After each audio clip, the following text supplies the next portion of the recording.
बीते साल बरसात में थराली की पिंडर की सहायक नदी प्राणमती में बादल फटने से भारी तबाही मची थी। सोल क्षेत्र में दो बार बादल फटने से जहां एक और थराली गांव में आवासीय मकान नदी के तेज बहाव में बह गए थे, तो वहीं बादल फटने से प्राणमती नदी के बहाव में आया मलबा संगम पर जमा हो गया था, जिससे पिंडर नदी का वेग पूरी तरह थम गया था, जिसके बाद नदी ने झील का आकार ले लिया। बरसात खत्म होने के बाद नदी का जलस्तर कम तो हुआ, लेकिन पिंडर नदी में प्राणमती संगम से लेकर रामलीला मैदान तक जमा मलबा नदी किनारे बसे आवासीय मकानों के लिए खतरे से कम नहीं है।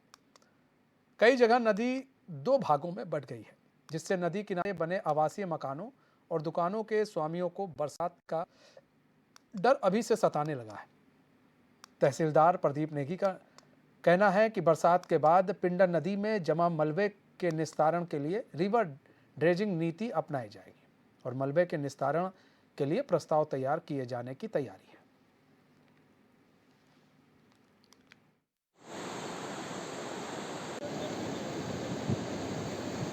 ये जो 2023 जून में जो इधर गांव में जो बादल फटा, उससे जो और थराली गांव में भी वो पति को बहा के ले गया।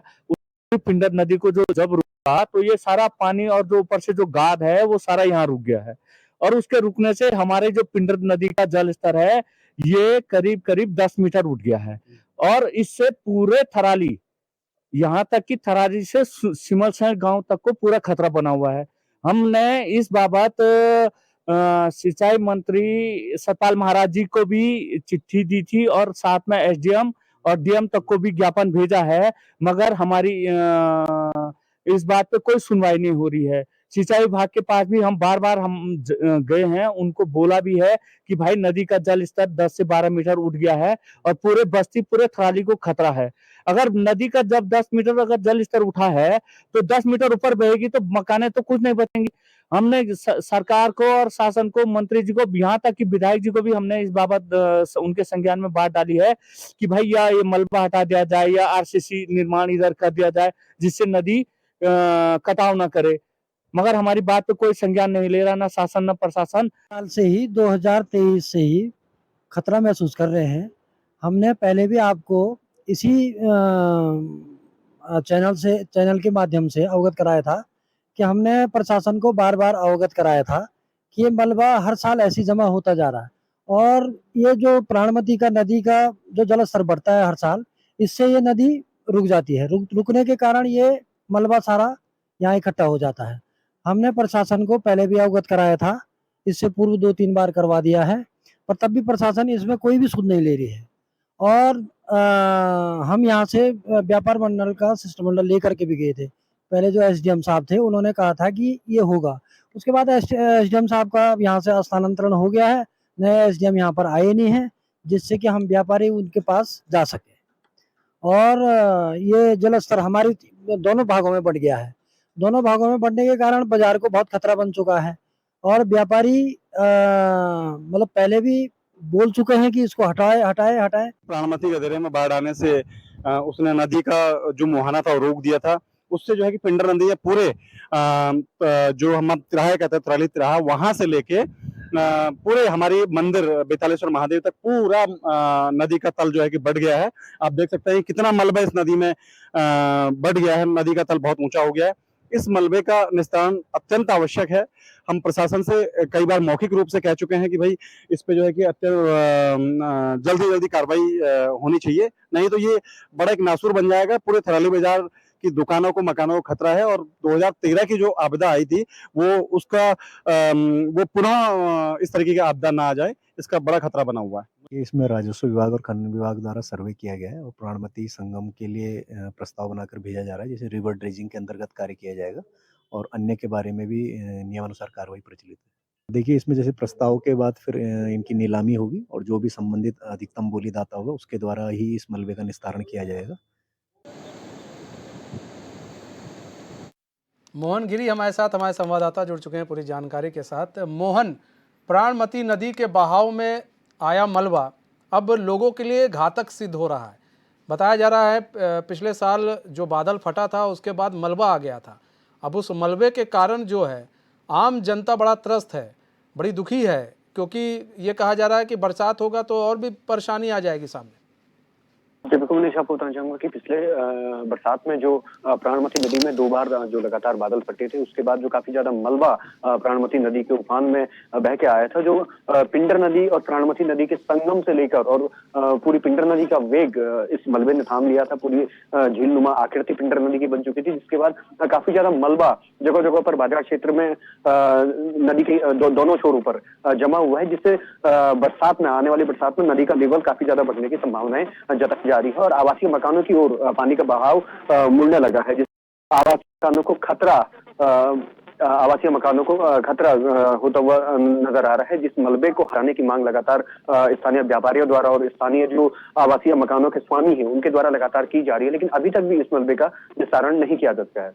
वहीं तहसील प्रशासन की अगर बात करें तो पिंडर और प्राणमती नदी के संगम पर रिवर ड्रेजिंग नीति के तहत मलबा निस्तारण की जो कार्रवाई है उसको अमल में लाने की बात तहसील प्रशासन ने की है और जल्द ही रिवर ड्रेजिंग के माध्यम से इस मलबे को हटाने का काम शुरू किया जाएगा, ऐसा तहसील प्रशासन का कहना है। चलिए, मलबा हटा लिया गया, तो मलबा हटा लिया जाएगा तो क्या जो 2 भागों में नदी बटी है फिर वो एक हो जाएगी? मैं चाहूंगा कि जो आने वाली जो बरसात है उसको देखते हुए, संभावित खतरे को भांपते हुए स्थानीय लोगों ने बाजार क्षेत्र में भी मलबे के निस्तारण की मांग की है, लेकिन रिवर ड्रेजिंग में अभी तक इन जो जगहें हैं जहां पर मलबा काफी ज्यादा मात्रा में जमा है, इसका अभी तक निस्तारण होने की संभावनाएं कम होती नजर आ रही है, क्योंकि बाजार क्षेत्र में रिवर ड्रेजिंग नीति के तहत इनका चिन्हीकरण नहीं किया जा सका है। ऐसे में मोहन, मेरी आवाज अगर आपको साफ आ रही है, मेरा कहने का मतलब ये है कि अगर ये मलबा हटा लिया गया तो ये जो 2 भागों में नदी बटी हुई है, वहाँ के स्थानीय लोग भी कह रहे हैं, तो क्या वो एक हो जाएगी और फिर उनको कोई प्रॉब्लम नहीं होगी? जी, आपको बताना चाहूंगा कि जो मलबा है उसको हटाने से काफी हद तक जो खतरे के जो संकेत है वो कम होते हुए नजर आएंगे और नदी अपने जो पूर्व वेग था, जो पूर्व धारा थी, उसमें बहती हुई नजर आएगी। मतलब अगर मलबा हटा लिया जाता है तो खतरा कम है, लेकिन खतरा बना रहेगा। जी बिल्कुल, आपको बताना चाहूंगा कि बरसात में अक्सर देखा जाता है, क्योंकि पहाड़ी क्षेत्र है, काफी ज्यादा बादल फटने की घटनाएं देखने को मिलती है। रदगांव की अगर बात करें तो पिछले बरसात में ही 2 बार लगातार बादल फटे, जिससे जो संगम स्थल है प्राणमती नदी और पिंडर नदी का, वहां पर काफी ज्यादा मलबा जमा हो गया था, जिसने पिंडर नदी के पूरे वेग को थाम लिया था और एक झीलनुमा आकृति यहाँ पे बनी थी, जिसके चलते काफी ज्यादा मलबा जगह जगह पर बिखरा पड़ा है और नदी का जो बहाव है वो बीच में मोहन बने रही हमारे साथ हीरा सिंह चिनवाल जुड़ चुके हैं, स्थानीय निवासी हैं। हीरा सिंह चिनवाल जी, स्वागत है चैनल में आपका। हीरा सिंह चिनवाल जी, पिंडर नदी में से जो मलबा आया है, जो मलबा आप लोग जो जमा है, बताया जा रहा है कि भाई बादल फटने से 2 बार बादल फटने से मलबा आ गया, तो ऐसे में उस मलबे से क्या दिक्कत स्थानीय लोगों को हो रही है, आप लोग को परेशानी हो रही है? सर, ये जो मलबा जो ये ऊपर ये सोल घाटी में जो बादल फटा है ना, ये अपने साथ हजारों टन पता नहीं कितना मलबा लेके आया है। इसने पूरा पिंडर नदी जो रोका है ना, इससे नदी का जो हमारा जो संगम से और हमारे थराली पिंडर पब्लिक स्कूल शिव मंदिर तक 10 मीटर लेवल उठा हुआ है, मलबा इतना ब्लॉक हो गया है। तो ये 2017 में भी हुआ था और पिछले साल 23 में भी हुआ। तो शासन प्रशासन इसकी तरफ ध्यान ही नहीं दे रहा है कि ये मलबा जो उठा हुआ है, इससे पूरा जो थराली जितना है, मान लो संगम से और शिव मंदिर तक, अगर इतना जो मलबा जो रुका है, ये पिंडर अभी पिछले साल तो 23 में उतना अपने वेग से आई नहीं, और अगर इस बार अगर पिंडर आती है तो ये सबको बहा के ले जाएगा, पूरे थराली को। और थराली के साथ साथ इधर ये जो हमारे थराली की पुलिस चौकी है, जब ये पिंडर रुकेगा और वेग से आएगा तो ये जब नीचे कटाव करेगा तो ये पिंडर, ये जो लैंड स्लाइड हो रही है उससे थाने तक को भी खतरा है और भेटे गांव तक।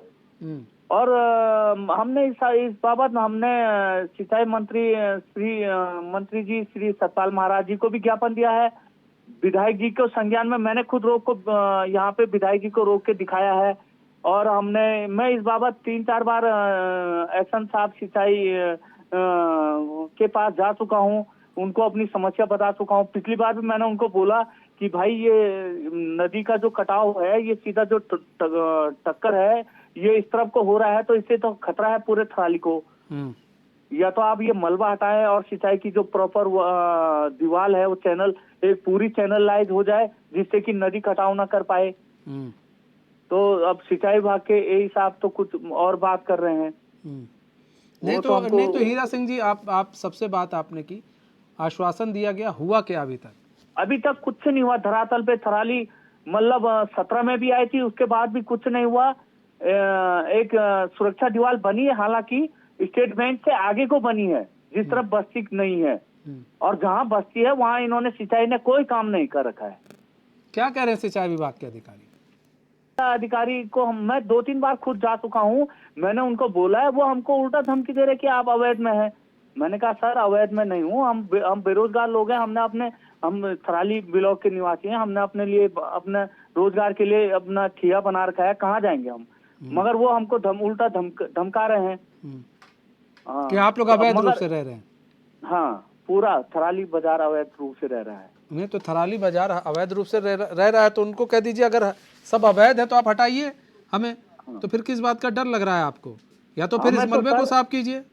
मलबा इतना जमा है कि 10 मीटर नदी का लेवल उठा हुआ है, और 10 मीटर उठने का मतलब यह है कि अगर इस बार 24 में अगर पिंडर अपने वेग से आ गई तो थराली का नामो निशान मिट जाएगा, इतना मेरा विश्वास है। थराली नहीं में तो कुछ नहीं बचेगा।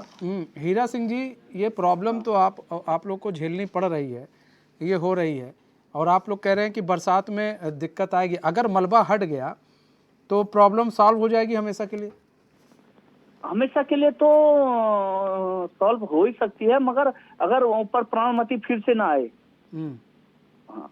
अगर Proper मतलब channel- बादल ना फटे तो फिर वो जो हाँ, पानी आता है वो अपने जो वो पहले नदी का लेवल पिंडर था उस नदी का, लेवल पे हाँ। चलेगी तो पिंडर को किसी को खतरा नहीं है। मगर इस टाइम जो है पिंडर का लेवल बहुत बढ़ा हुआ है, कितना बढ़ गया है पिंडर? 10 मीटर करीब उठा हुआ है। 10 मीटर उठा हुआ है। हाँ, और कितना 17 मीटर और बढ़ जाएगा तो खतरा हो जाएगा एकदम?